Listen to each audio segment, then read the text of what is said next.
करते रहते हैं कि हमारे भजन में मन नहीं लगता। ये अष्ट सात्विक भाव उसके हृदय में प्रकट होने लगते हैं, जो गुरु प्रदत्त उपासना को, दिनचर्या को नियम पूर्वक करता है। आपकी 5 शक्तियां उसी समय चली जाती हैं। ह्री, श्री, धी, ज्ञान और वैराग्य। पागलों की तरह जो सामने आया बस उसी में राग कर बैठे, ये उपासक का लक्षण है। ऐसे को किसी में भी अनुराग नहीं होता, ये केवल अपनी वासनाओं का पोषण करते, चाहे जिस भेष में हो। जो गुरुजनों ने नियम दिया है, नियम पालन करना ही सबसे बड़ी तपस्या है। ये दिनचर्या, माता सबरी ने एक दिन भी निराशा नहीं पैदा की। गुरु ने कहा था प्रभु आएंगे, रोज वही दिनचर्या, रोज सोहनी लगाना, जल छिड़कना, पुष्पों के पावड़े डालना, फल आदि चयन करके प्रभु का इंतजार करना। रात हो गई, फिर प्रभु के चिंतन में विश्राम, फिर प्रातः वही करना। कितने वर्षों तक कभी नियमावली में त्रुटि नहीं पड़ी। तो जो गुरु प्रदत्त नियम है, सबरी मां को विश्वास था गुरुदेव के वचन झूठे नहीं होते। उन्होंने कहा है कि प्रभु आएंगे तो आएंगे प्रभु। वर्ष, 2 वर्ष, 4 वर्ष, 10 वर्ष नहीं, बहुत लंबे समय तक उनको अविश्वास नहीं हुआ। गुरुदेव ने कहा है प्रभु आएंगे। गुरुदेव ने जो हमें नियम दिया है, या हमने गुरुदेव के लिए जो नियम धारण किया है, वो ऐसे फिसड्डी नियम नहीं होने चाहिए। वर्षा हुई तो हम गायब, सर्दी हुई तो गायब, अनुकूल समय है तो हम आकर के हाजिरी बजा रहे। नहीं, हमारी यही साधना है, जो नियम है उसमें हम, यदि हमारे में चैतन्यता है, चलने की सामर्थ्य है, तो हम उपस्थित होंगे निश्चित। जब हम चल ही नहीं सकते तो बात अलग की। तो नियम से ही प्रेम पैदा होता है। भजन में जब तक नियम नहीं होता तब तक भजन में आसक्ति नहीं होती। लोग प्रश्न करते रहते हैं कि हमारे भजन में मन नहीं लगता। आप नियम से भजन करें, दिनचर्या आपकी टाइम से होनी चाहिए। जिस टाइम जो दिनचर्या उसी में आप देखो, उसमें आसक्ति हो जाएगी। और आसक्ति हो जाना ही भागवतिक दिनचर्या में भाव का प्रादुर्भाव करना है। भाव जागृत हो जाते हैं, विक्षेप आदि विघ्न स्वतः नष्ट हो जाते हैं। उपासक जब नियम से ऐसे चलता है और भगवत लीला गुणगान या कीर्तन करता है, तो उसके अंदर ये भाव प्रकट होने लगते हैं। कभी उसका शरीर कंपायमान होने लगता है, कभी अश्रुधारा बहने लगती है, कभी रोम रोम पुलकित हो जाते हैं, कभी स्तंभ हो जाता है, शांत एकदम समाधिस्थ की तरह मानो कोई मूर्ति हो।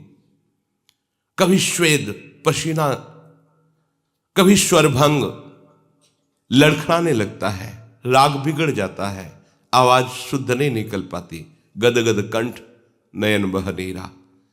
वैवर्ण शरीर का रंग बदलने लगता है। भाव और बढ़ा तो प्रलय, मूर्छा भी आने लगती है। ये अष्ट सात्विक भाव उसके हृदय में प्रकट होने लगते हैं, जो गुरु प्रदत्त उपासना को, दिनचर्या को नियम पूर्वक करता है। जब भाव प्रकट होने लगता है तो फिर अभिमान की गुंजाइश नहीं रह जाती। ये भाव अभिमान को चूर कर देता है और वो दैन्य भाव से सदैव स्थित रहता है। निराभिमानता जैसे जैसे बढ़ेगी, वैसे वैसे आराध्य देव की समीपता का अनुभव होगा। यही दरबार दीन को आदर रीति सदा चली आई। जैसे जैसे तुम्हारा अभिमान गलित होगा, दैन्यता बढ़ेगी, वैसे वैसे तुम्हारे हृदय में भगवत सानिध्य का अनुभव होगा। मेरे प्रियलाल मेरे पास है, ऐसा अनुभव होगा। जैसे जैसे ये अनुभव होगा, वैसे वैसे देह के संबंधी रिश्ते नाते, जाति, कुल, मर्यादा, जगत का ये सब विस्मरण हो जाएगा, एक साथ सबका विस्मरण हो जाएगा। भगवत प्रेम में जगत की स्मृति की कोई भी जगह नहीं रहती, शरीर की स्मृति की कोई जगह नहीं रहती, भोग स्मृति की कोई जगह नहीं रहती। उसके हृदय में तो बस अपने प्यारे की स्मृति का राज्य होता है। हृदय स्मृति से भरा हुआ है, अपने प्रीतम की याद में डूबा हुआ है। प्रभु और माया ये दो पक्ष हैं। प्रभु में हमें यदि डूबना है तो संपूर्णतया माया का चिंतन त्यागना ही होगा, अनन्य चेताह बनना होगा, अनन्य चिंतन लाना होगा, अन्य चिंतन आने ही ना पावे। राग के कारण ही अन्य चिंतन हमारे हृदय में होता है। विषय तुम्हारे पास हो पर उसे भोगने की इच्छा ना हो, इसे वैराग्य कहते हैं। सब सामग्री, सब भोग आपके पास है पर भोगने की इच्छा नहीं, क्योंकि इच्छा तो प्रियालाल के चरणों में समर्पित हो चुकी है। जो चाहिए वो उसे प्राप्त हो रहा है, उनका स्मरण, उनका रूप, उनकी लीला, या प्राप्त करने की प्रबल इच्छा है। प्रबल इच्छा में ही ब्रह्मादिक के भोग सब विषम लागत ताई, प्रबल इच्छा में ही। और कहीं ये इच्छा मूर्तिमान स्वरूप धारण कर लिए है, अर्थात नाम चैतन्य घन होकर विराजमान है। अब लिखना नहीं पड़ रहा, नाम विराजमान, रूप की झांकी हो रही, लीला रसास्वादन में डूब रहा है। अब उसे कौन सा विषय आकर्षित कर सकता है?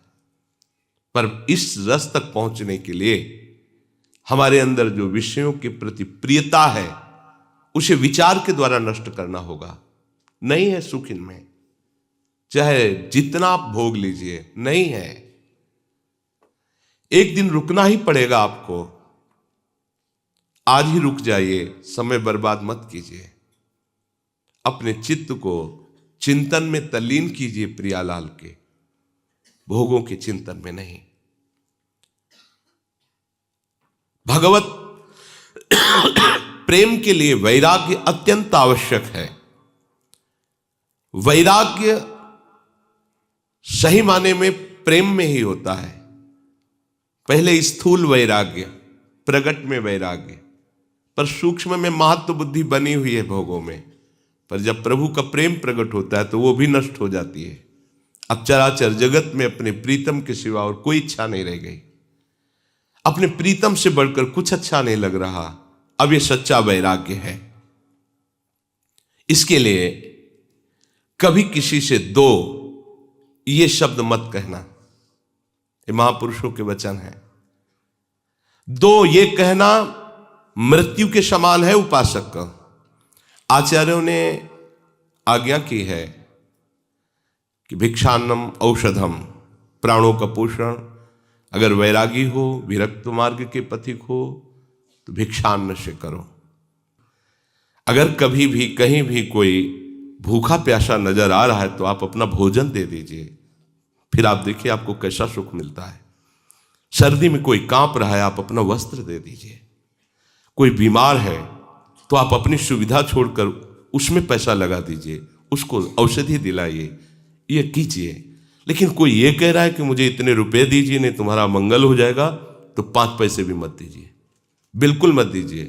कुछ नहीं बिगाड़ सकता, वो केवल वाणी से बोल रहा है, उसमें सामर्थ्य नहीं है। सामर्थ्यवान ऐसे नहीं करते। भुगते देहि न जाचहि, ये वाणी जी कह रहे।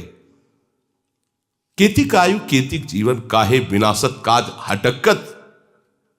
कितना जीवन रह गया है उसके लिए तुम मांग रहे हो, ये बिल्कुल ठीक नहीं। अगर सच्चे मार्ग के पथिक हो तो दो ये कहना शब्द नहीं बनता।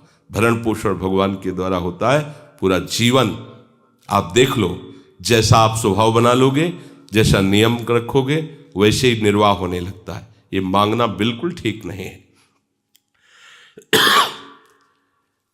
मर जाना अच्छा है, किंतु किसी के आगे हाथ पसारना अच्छा नहीं।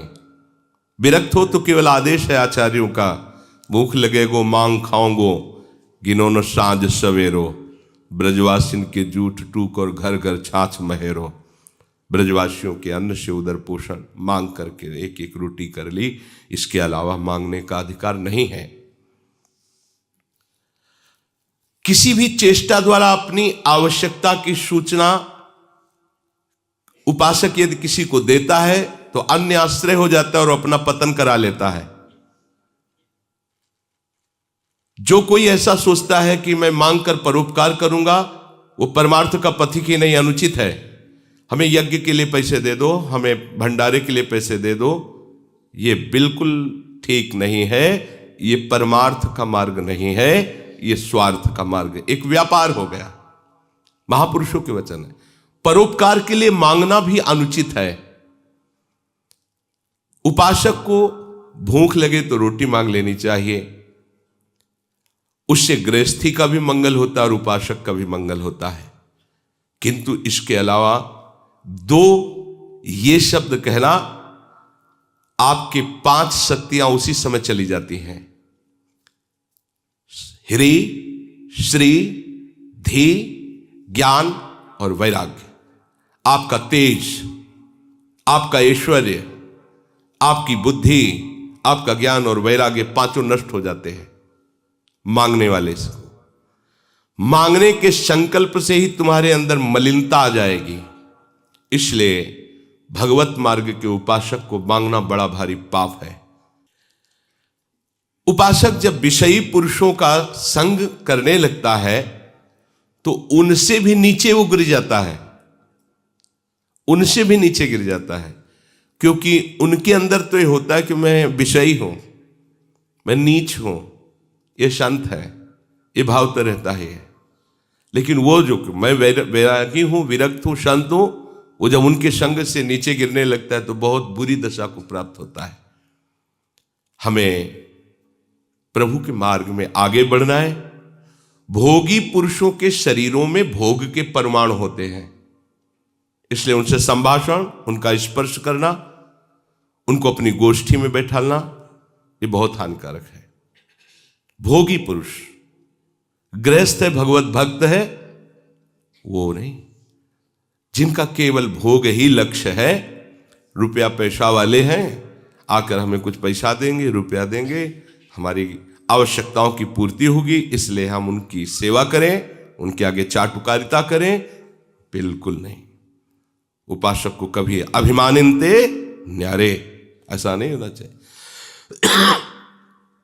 एक संत गंगा किनारे मिले थे, बोले हम केवल 30 मिनट के लिए भिक्षुक होते हैं, इसके बाद इतने बड़े बादशाह होते हैं कि हमारे समान ब्रह्मा को भी सुख नहीं है। देवराज भी, इंद्र हमारी गुलामी करने के लिए तरसता है, हम ऐसे बादशाह हैं। 30 मिनट के लिए केवल हम भिक्षुक होते हैं। गए, रोटी मां, इसके बाद बादशाह है, कोई भी चाह नहीं, चिंता नहीं, मनुआ बेपरवाह, एकमात्र परमात्म चिंतन में। विषयी पुरुष का आसंग नहीं। कोई तुमसे संभाषण करना चाहता है और आपको दृष्टि में लग रहा है कि भजन विहीन है, नहीं, संभाषण नहीं करना। यदि हम भक्ति मार्ग में आगे बढ़ना चाहते हैं, जहां दुख का प्रवेश ही नहीं, ऐसे सुख की प्राप्ति के लिए, तो सुने न काहू की कही, कहे न अपनी बात, नारायण वारूप में मगन रहे दिन रात। किसी की नहीं सुनना, अपने हृदय की बात किसी से नहीं कहना। अगर बात ही करना है तो अपने हृदयनाथ से बात करो, वो सुन रहे हैं। बस उन्हीं के नाम, उन्हीं के रूप में रात दिन उपासक डूबा रहे। मुख से बोलने के पहले विचार करो, आपके आराध्य देव संबंधी वार्ता है या माया संबंधी, किसी वस्तु, व्यक्ति, स्थान की प्रशंसा या निंदा, ये सब माया जनित है। किसी वस्तु, व्यक्ति, स्थान की प्रशंसा या निंदा, ये सब माया जनित है। अपने आराध्य देव के नाम रूप लीला धाम जनित बात यदि निकलने वाली है तो, नहीं तो रोक लो उस वाणी के वेग को, मत बोलने दो। जो तुम अपने आराध्य देव से भिन्न चर्चा करते हो तो कैसे उपासक तुम हो? यदि आराध्य देव की शिवा बात करते हो तो आराधना किसकी कर रहे हो? प्रपंच की या प्रपंच से अतीत परमात्मा की? अगर प्रभु के उपासक हो तो प्रभु की चर्चा करो, प्रपंच के उपासक हो तो करो प्रपंच की चर्चा। दुनिया का चिंतन, दुनिया की बात और दुनिया की क्रियाएं देखना और करना यह संसारी पुरुषों में होता है, उपासकों में नहीं। दुनिया का चिंतन, दुनिया की बात, दुनिया की क्रियाएं या क्रियाओं में दोष दर्शन, गुण दर्शन, यह संसारी पुरुषों के द्वारा होता है, उपासकों के द्वारा नहीं होता। तुम दरिद्र नहीं हो, तुम महाधनी हो। दरिद्र वो है जो भोगों की वृत्ति में भोगों को भोगता हुआ भी तृप्ति का अनुभव नहीं करा, और भोगो, और वो दरिद्र है, वो भिखारी है। करोड़ों रुपए फिर भी करोड़ों की चाह है, बड़ा भिखारी है। साधु दरिद्र नहीं होता, साधु भिखारी नहीं होता। साधु भगवदानंद का धनी होता है, नाम धनी होता है। कबीरा सब जग निर्धना, धनवंता नहीं कोय, धनवंता सोई जानिए जाके राम नाम धन होए। प्रभु का नाम रूपी धन है, वो धनी है। विषयों में फंसा हुआ अपने को धनी मानता है, नहीं, वो दरिद्र है, समझ नहीं पा रहा। कितनी दरिद्रता अंदर बढ़ गई, करोड़ों अरबों है फिर भी खरबों की तरफ वृत्ति जा रही, बढ़ती चली जा रही। और ये धनी अब जीने की इच्छा का भी त्याग है, मरण के भय का भी त्याग है। कोई लाभ हान, कोई सुख दुख, कोई मान अपमान का प्रभाव नहीं, निरंतर अपने आराध्य देव के नाम में डूबा हुआ है।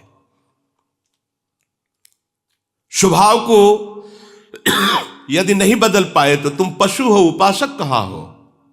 महापुरुषों के वचन है, जो अपने स्वभाव पर शासन नहीं कर पाया वो पशु है, उपासक नहीं है। अपनी आदत, अपने स्वभाव को अपने आराध्य देव की अनुकूल बनाना ये उपासक का लक्षण है। श्री कृष्ण अनुकूलेन प्रतिकूलस्य वर्जनम। पागलों की तरह जो सामने आया बस उसी में राग कर बैठे, ये उपासक का लक्षण है। ऐसे को किसी में भी अनुराग नहीं होता, ये केवल अपनी वासनाओं का पोषण करते, चाहे जिस भेष में हो। महापुरुषों के वचन कड़वे जरूर लगते हैं, लेकिन ये वो सुदर्शन चूर्ण है जो जड़ से भवरोग रूपी बुखार को नष्ट कर देता है। संसारी बातों से, संसारी वस्तुओं से, संसारी पदों से आज तक किसी को सुख शांति मिली है क्या? चाहे वो किसी भी पद में हो। सांसारिक बातों से, सांसारिक पदवियों से, सांसारिक भोग सामग्रियों से आज तक किसी को सुख मिला है क्या? शांति मिली है क्या? वैराग्यवान को जो आनंद है वो ब्रह्मा जी, देवराज इंद्र को भी आनंद नहीं है, वैराग्य का आनंद।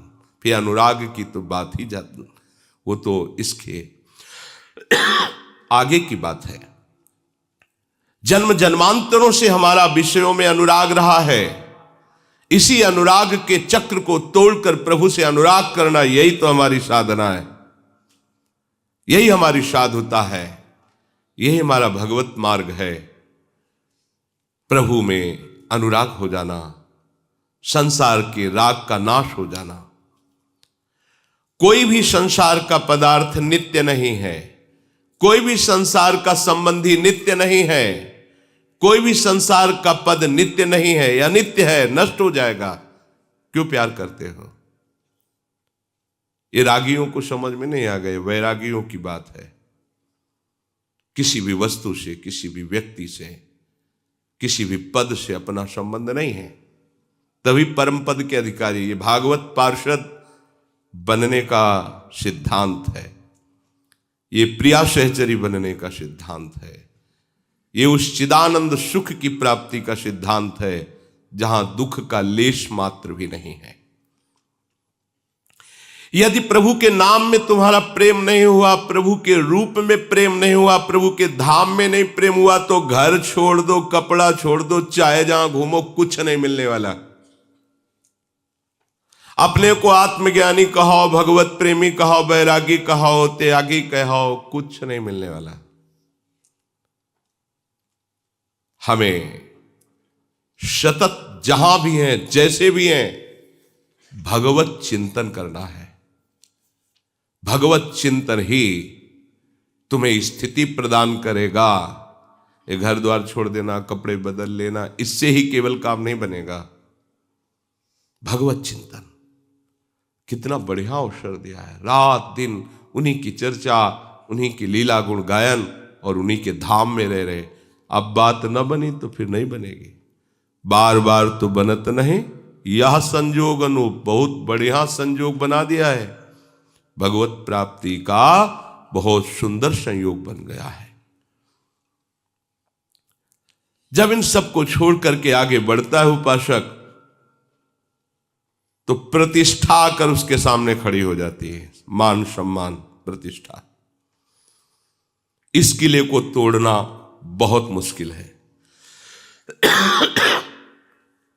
संसार का चिंतन, संसार की भोग सामग्री, संसार की पद प्रतिष्ठा आदि को जो धूल धूसरित कर देता है, वही भगवदानंद में स्थित होता है। तो ये आखिरी किला है, मान बढ़ाई कीर्ति प्रतिष्ठा। अगर उपासक सावधान नहीं रहा तो इस किले को नहीं तोड़ पाता। अच्छे अच्छे इस किले में फंस जाते हैं। फिर पूरा जीवन यही होता कि इतनी इज्जत बन गई है, अब कुछ भी हो इतनी इज्जत तो नहीं जानी चाहिए। हजारों लोग हमारा सम्मान करते हैं, लोक लोकांतर में हमारा यश है, अब ये नहीं जाना चाहिए कुछ भी हो जाए। इसी से पाखंड धीरे धीरे आने लगता है। पाखंड को अवसर मिल जाता है अंदर प्रवेश करने का। प्रतिष्ठा की भी चाह मिटानी होगी। आई हुई प्रतिष्ठा को स्वीकार नहीं करना होगा। अगर उसे अपने में गुण मानकर स्वीकार किया तो आप इस प्रतिष्ठा रूपी किले के अंदर फंस जाएंगे और निज महल में पहुंचने में बाधा पहुंच जाएगी।